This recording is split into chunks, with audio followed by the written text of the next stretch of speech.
It happened 5 years ago, back when I was still working as a morgue technician at St. Vincent's Hospital. I had taken the job fresh out of school, drawn by the quiet routine and the promise of steady work. I didn't mind the loneliness of the night shift. In fact, I preferred it. The dead don't talk, and the living rarely had any reason to visit.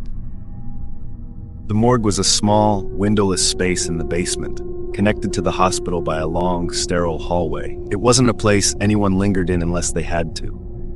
My job was simple: receive bodies, log them, store them, and assist with autopsies when necessary. It was a methodical process, one that required precision. That night, I was alone. The pathologist had gone home, and the security guards barely made rounds down there. My shift was nearly over when the call came through. "Got a late arrival for you," the voice on the line said. It was the paramedics. That was strange. Deliveries usually came through earlier in the night. I checked the log. I don't have anything scheduled. "Well, you do now. ETA 10 minutes. The line went dead before I could argue. I sighed and pulled on a fresh pair of gloves. Late deliveries weren't unheard of, but they were rare. Paperwork got lost, hospitals made mistakes. Still, something about this felt strange. I pushed the thought away and wheeled a gurney to the loading dock. The hospital was quiet at this hour, the air thick with that sterile, chemical-clean scent. Outside, the ambulance bay was empty, the parking lot barely lit by the dim overhead lamps. Then, headlights. A white van, unmarked. Not an ambulance. It rolled to a stop and two men stepped out. They weren't paramedics, no uniforms, no hospital badges. One of them, a stocky guy in a dark jacket, gestured toward the back. "Got a body for you," he said. I hesitated. "Where's the paperwork?" He pulled a clipboard from the van and handed it over. Form was incomplete, no official hospital stamp, no doctor's signature. The name field was blank. The only detail filled in was the time of death, 11:42 p.m. I checked my watch. It was 11:57 p.m. "That's barely 15 minutes ago," I said. "Where did he die?" The man shrugged. "Look, we were told to bring him here. That's all I know." I glanced at the other guy, still standing by the van, face turned away like he didn't want to be seen. Something was wrong. I should have refused. I should have told them to take the body somewhere else. But I didn't. I signed the form, more out of instinct than agreement, and watched as they hauled the body bag onto the gurney. It was zipped all the way up. The shape inside looked wrong. The outline of the shoulders was uneven, the arms bent at awkward angles. The men turned without another word, climbed into the van, and drove off. No license plate, no markings. I pushed the gurney inside and locked the morgue doors. My shift ended in less than an hour, and I debated whether to leave the bag for the morning crew to handle. But something about it nagged at me. I wheeled it into the examination room, switched on the overhead light, and unzipped the bag. The man inside was in his late 30s, dressed in a button-up shirt and slacks. No hospital gown, no evidence of any life-saving measures, no IV marks, no defibrillator burns. His skin was pale, but not the waxy stillness I was used to seeing. His hands were curled unnaturally, like they had tensed at the moment of death. A thin line of blood trailed from his nostril. I reached for the intake camera to take the required photos. As the flash went off, his mouth twitched. I stepped back. The body didn't move again. A trick of the light, maybe. Post-mortem reflex. It happened sometimes. Nerve endings misfiring, causing small movements hours after death. But then I saw it. His shirt. The front was damp. Not soaked, but enough to darken the fabric. I touched it, still warm. The paperwork had said he died at 11:42 p.m. It had only been 20 minutes. I pressed 2 fingers to his neck. Nothing. I leaned down, listening for any sign of breath. Silence. But the warmth, bodies don't cool that fast. Even in the morgue, even in a cold room, it takes time. He wasn't dead when they brought him in. I yanked my hand back and reached for my phone, but before I could dial, the light overhead flickered. A sharp intake of breath cut through the silence. I looked down. His eyes were open, not slowly, not sluggishly like someone waking from a deep sleep. Wide open, unblinking, fixed on me. His lips parted but no sound came out. His body didn't move, no gasping, no struggle. Just those eyes locked onto mine. I stumbled back, nearly knocking over the tray of tools behind me. My mind scrambled for an explanation, but nothing fit. I needed to get help. I turned toward the door, but a sound stopped me. A slow, wet exhale. I turned back. His mouth had moved. A single breath pushed past his lips, and then nothing. His gaze didn't shift, his chest didn't rise again. Whatever had happened was over. I stayed there, gripping the edge of the table, staring down at the body that had, just moments ago, breathed. I called the attending pathologist, stammering something about a mistake, a premature declaration of death. When he arrived 30 minutes later, the body was cold, unmistakably dead. The warmth was gone, the muscles stiff. I told him what I saw. He waved it off. "You've been here too long. It's your last week, right? Probably just exhaustion messing with your head." I didn't argue. I left the morgue without clocking out. A week later, I quit. I don't know who those men were. I don't know why they brought him to me. The hospital never found any record of a pickup order that night. No missing persons report matched his description. No one claimed the body. Sometimes late at night, I think about his eyes, about how they found mine the moment they opened, like he had been waiting for me. I haven't worked in a morgue since.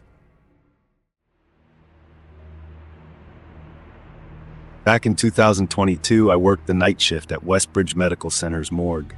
It wasn't my usual schedule. I had traded shifts with a colleague who needed the night off. Normally I worked evenings, but covering overnight didn't bother me. The pay was the same and the work was quiet. No families screaming, no doctors barking orders, no chaos. Just the dead. The hospital still had strict post-COVID protocols in place. Most doors were locked, including the one leading to the basement. Only authorized staff had access, and security rarely came down unless called. That night, I was alone, finishing up paperwork when I heard it. A knock. Soft at first. Just 3 slow taps against the metal morgue door. I stopped writing, listening. No one ever knocked. If a doctor or security needed me, they used the intercom. Then, another knock. Louder. I pushed my chair back and stood. The door leading to the hospital's lower corridor was locked, as always. No one should be out there. I walked over, hesitating for just a second before checking the small, reinforced window. A man stood outside. He was thin, unsteady, shifting his weight from foot to foot. His clothes were dirty, his face slick with sweat. His eyes, wide, frantic, darted around the hallway before locking onto mine. I didn't open the door. Instead, I pressed the intercom. "This is a restricted area." I said, "Do you need help?" His mouth moved, but the speaker didn't pick up any sound. Then, suddenly, he pressed both hands flat against the glass. "Let me in," he whispered. My grip tightened around the desk behind me. Something about him was wrong. He wasn't lost. He wasn't confused. He wanted something. "I can call security for you," I said. At that, his whole body tensed. His breathing grew faster. Then, bang! He slammed his fist against the door so hard the glass vibrated. "I know what you keep in there," he shouted. "Let me in. You have it. I know you do." The hospital stocked painkillers and sedatives in locked cabinets upstairs, but the morgue had nothing. No drugs, no supplies, just the dead. I moved toward my desk, reaching for the phone. Before I could dial security, the banging started again. Faster, harder, more desperate. "Open the door!" He threw himself against it, over and over, his face twisted in something between rage and panic. His fingers curled into claws, scratching at the metal. I grabbed the phone and hit the emergency line. "There's a man outside the morgue," I said quickly. "He's trying to break in." The operator's voice was calm, routine. "Security is on their way."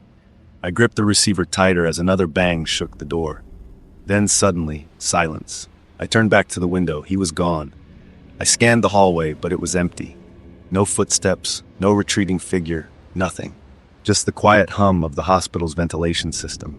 I didn't move, didn't breathe. Had he left? I inched toward the door again, peering out cautiously. A shadow flickered in the corner of my vision. He was crouched below the window. Before I could react, he lunged upward, slamming his face against the glass. His eyes were wild, bloodshot, his lips pulled back in a grin that sent ice down my spine. I stumbled back, the phone still clutched in my hand. Then, as if a switch had flipped, he stopped. His expression changed. His body sagged. He pressed one hand against the glass and whispered, "Please." His voice cracked, barely audible. Then security arrived. 2 officers rounded the corner, tasers drawn. The man turned, panicked, and tried to run, but he was weak, unsteady. It took them less than a minute to take him down. I stayed inside, watching as they cuffed him. His body trembled violently. Sweat, dripping from his face onto the tile floor. He was muttering something over and over, but I couldn't hear it. One of the officers knocked on the door. "You okay?" I nodded, still gripping the phone. They took him away, and I never saw him again. Later, I found out he was a known addict, had been in and out of the ER multiple times, always looking for pain meds. That night, he must have convinced himself the morgue held what he needed. But I'll never forget his face when he whispered that last word. I don't think it was about the drugs. I think, just for a second, he was begging me to save him. Before we dive into the next story, if you're new here, don't forget to subscribe to our channel. Your support means the world to us. Thanks for watching. A few years ago, something happened during my shift at the morgue. After that night, I never stayed past my shift again. My name is Daniel Carter. I was a morgue technician at Westbridge Medical Center for almost 8 years. It's not a job most people want, but I never minded it. The work was predictable, quiet. I handled intake, stored bodies, assisted with autopsies when needed, and made sure everything was properly documented. Night shifts were the best. Fewer people, fewer interruptions. The morgue itself was a cold, sterile room in the hospital's basement. 6 autopsy tables, metal storage lockers lining the far wall, and a separate intake area where bodies were delivered. Everything was logged, tagged, and placed exactly where it should be. I didn't make mistakes. At least, I didn't think I did. That night, I was alone. I had just finished logging in a body from the ER, a middle-aged man, car accident, when I heard it. A knock. Not the heavy, echoing bang of pipes or machinery, but something soft, deliberate. A single tap, then silence. I glanced toward the row of lockers. Each held a body, numbered and secured. The sound had come from there. I waited, listening. Nothing. Just the quiet hum of the ventilation system. I told myself I imagined it. Sometimes, after hours of silence, your mind plays tricks. I turned back to my paperwork. Then another knock. This time I was sure. I stood, scanning the lockers. Everything was locked. Each body inside was documented, each door properly sealed. I checked the intake log, no new arrivals. I stepped closer, hesitated, then rapped my knuckles against one of the metal doors. Silence. Maybe the vents shifting. Maybe just my own paranoia. I turned to go back to my desk. And then, knock. Louder this time. From locker 23. I stared at the number. I had just placed a body in there an hour ago. A John Doe. No ID, no next of kin. Found in an alleyway. No signs of trauma. The hospital staff had assumed an overdose. I reached for the handle, telling myself it was impossible. The ER doctors had confirmed the death. There was no mistake. But when I gripped the door, I felt something. A vibration. Faint, but steady. Like movement. I hesitated, then yanked it open. The drawer slid out smoothly, the cold air spilling into the room. The body inside was still, covered by a white sheet. Nothing out of place. I pulled the sheet back. The man's face was slack, pale. His eyes were closed. No breath, no movement. But his hands, they were clenched into fists. That wasn't how I had left him. I remembered placing him inside, arms at his sides. I was certain. I stood there, gripping the edge of the tray, trying to make sense of it. Maybe I hadn't been paying attention. Maybe the door behind me slammed shut. I spun around so fast I nearly lost my balance. The door was locked. I hadn't touched it. My heart was hammering now. I turned back to the body, the fists, the knocking, the door. I needed to check. I needed to be sure. I reached out, my fingers brushing against the stiff, cold skin of his hand. Slowly, I pried the fingers open. Inside his palm, something small, something hard. A crumpled scrap of paper. I pulled it free, my breath caught in my throat as I smoothed it out. 2 words. Help me. A noise escaped my throat, something between a gasp and a curse. I stumbled back, dropping the paper. My mind raced. Was he alive when they brought him in? Had someone put this there as a sick joke? I looked down at him. His expression hadn't changed. His body was still. Dead. Completely, unmistakably dead. But I knew what I had heard. I didn't finish my shift that night. I locked the locker, left the morgue, and told the hospital staff that the body needed to be re-examined. The next day, I checked the records. No autopsy had been performed. Cause of death had been listed as probable overdose. No further testing. No investigation. He had been found in an alley, assumed to be just another junkie, and sent to the morgue. I don't know if he was alive when they brought him in. I don't know if he died in that locker, trapped in the cold, knocking for help that never came. I don't know if I could have saved him.